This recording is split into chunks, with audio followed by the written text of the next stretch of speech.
Matt, we're at the main gathering point for National Rally ahead of this historic moment of truth for France, really.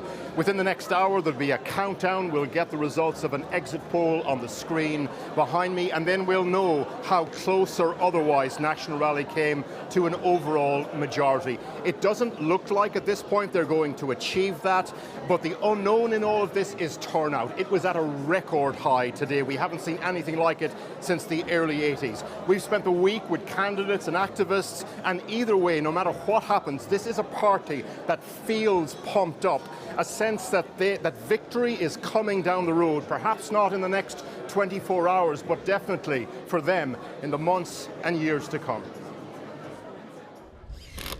The Olympic Games are less than 3 weeks away now, and in Paris, new venues tower over old landmarks, reframe history, France, but not as we know it.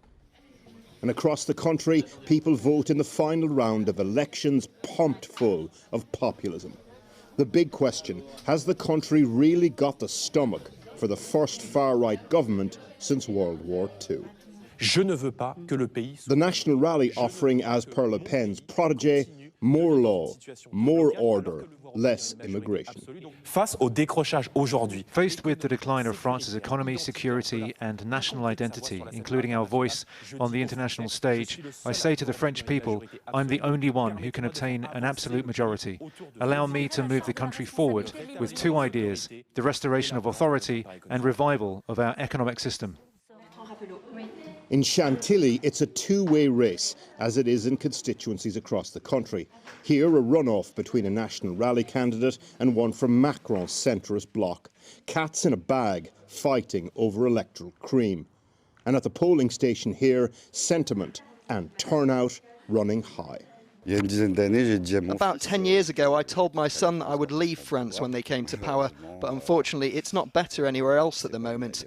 We have Trump, we have Putin, we have extremes on the rise everywhere. Un peu craintif. I'm a bit fearful, a bit afraid. You can feel that people are tense. A lot has happened during the shortest election campaign in the history of the Fifth Republic. The starting gun, a National Rally surge in European parliamentary elections a month ago. Then Emmanuel Macron called a general election. 3, 2, 1. 3 weeks later, when people's jaws were back off the floor, the French voted in the first round last weekend. National Rally got over 30% of vote share. During the last week in constituencies across the country, candidates from left or centrist blocs tactically withdrew to give others a better chance at defeating the National Rally. According to projections, this so-called Republican bridge or dam is working. Most analysts are predicting that National Rally will fall short of an overall majority, which could result in political paralysis. The National Rally message of the French first has cut through with young people in a way never before seen. We met some of their more unlikely supporters, Zahid, an Afghan refugee, and Tony, a young black National Rally activist.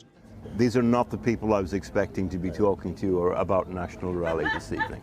Yeah, I think there is a stereotype about us that we usually are just rednecks, white people, quite leaning towards the Nazi regime, and that's just a stereotype. But so do you think if National Rally were in power, would you be living in this country? Would they let you in? Would they have given you asylum? People don't understand the program that we propose. We are against the illegal immigration. The fact that a majority of French people vote for a party and that party gets into power is not going to change the mentality of French people. It simply reflects it at the end of the day. And so I think today French people have lost faith in the majority of political parties. And that gets to the heart of the question the French are asking themselves today. The question Macron, by calling this election, forced people to try to answer. Qui sommes-nous? Who are we, really? Over the last week or so, people have asked me again and again why so many French voters have voted for National Rally, some 12 million almost in the first round. And we've spent a lot of time with their candidates and activists, and we've gotten some sense of the themes that keep coming up when you're talking to them. And one of them is this sense that some sort of rot has set in at the heart of French cultural and political life, and that for them is embodied in the political elite as they see it, aka Macron's centrist party. They also keep talking about the need for security, that chaos somehow is unfolding across French society, but they very quickly connect that with the notion of immigration.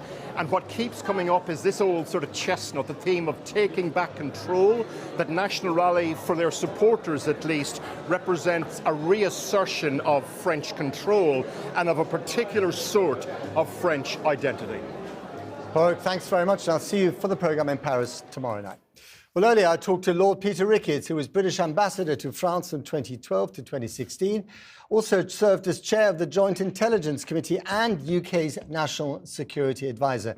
I began by asking about what difference he thought the new Labour government could make on a prevailing issue, the issue of small boats crossing the Channel from France. The new government have made clear what they're not going to do, which is the Rwanda policy. And they've made clear some process changes to put in place this border security command. But actually what you do on the ground with the French, when they have a new government and have sorted out their own policy on immigration, I mean, it really comes down to what we've done for the last decade, working with the French, cooperating with them, helping them to police the beaches by paying for the gendarmes, working upstream against the traffickers. I think there is no magic solution that hasn't already been thought of and tried. But one, that policy hasn't been working terribly well. And secondly, that depends very much on the colour of the government that's being created in Paris as we speak. I think it does, yes, because supposing the National Rally government, the populist right, come into power, their whole mantra is to cut down immigration. And yet cooperation with the Brits means keeping in France migrants who would much rather go to the UK. And that feels to me pretty counterintuitive for a populist right government. We've also seen David Lammy, going to Berlin today. He's going to speak to the German foreign minister, the Polish foreign minister, the Swedish foreign minister. Again, there's an impatience about this new government cozying up to the EU. But at the same time, they said no customs union, no single market. What can this government actually do in terms of a reset with the EU that doesn't involve breaking its campaign promises? Well, I think reset with the EU probably comes in the second month of the government because they've got NATO and Ukraine. I mean, what you can do with the EU is a security pact, is working more closely with the EU on defence, foreign policy, security, because most of that is down to the EU governments. It's not treaty changes. And also sector by sector, certain industries, agriculture, veterinary stuff, import-export of certain goods, that can also, or that's something they said they would try and do. Again, to what extent does that rub up against European jurisdiction, or the Europeans saying, this is the Brits yet again trying to have their cake and eat it? There will be suspicion in Brussels that we are cherry picking again. We're trying to improve bits that are of interest to us without necessarily tackling things that the EU would like to be better. Of course, the kind of EU that Remainers in this country were dreaming of rejoining once upon a time is changing quite rapidly. We had the rise of the far right, or the presence of the far right in Germany, with a very brittle coalition in France, obviously, with these elections today. To what extent is the EU going to be changed by these political events, especially in Paris? Well, it could be changed by that. I think the thing that will most change the EU is as they adapt towards taking Ukraine in as a member state. I mean, that's clearly going to be a decade-long process. In the shorter term, yes, if there is a National Rally government in France next week, well, it's going to have an agenda with the EU. And I think actually it would quite suit them to have a big row with Brussels. I think they would think that would put up their chances of winning the really big prize in France, which is the presidential election in 2027. So we saw Keir Starmer, taking that call from President Biden on Air Force One. This is part of the ritual of the handover of power. And he's going to see Biden presumably at the NATO summit. But, there are two big questions here. Will it still be President Biden come November the 5th or indeed the 6th, the day after the American election? And what about President Donald Trump? How's that going to work out? Yeah, I mean, he has to deal with the President Biden he's got. The political relationship with a Trump White House will get much more difficult. I think he'd probably put us into the same basket as other European countries. And to my mind, that increases the reason for the UK to get close to Europe. We might as well stick together and try and defend our interests together. But I wonder if we will be, because when you speak to people around a possible new Trump administration, they single out Britain as a best friend, although they don't mention the special relationship very much. We know what happens to Labour prime ministers when they get too close to the White House, viz. Tony Blair.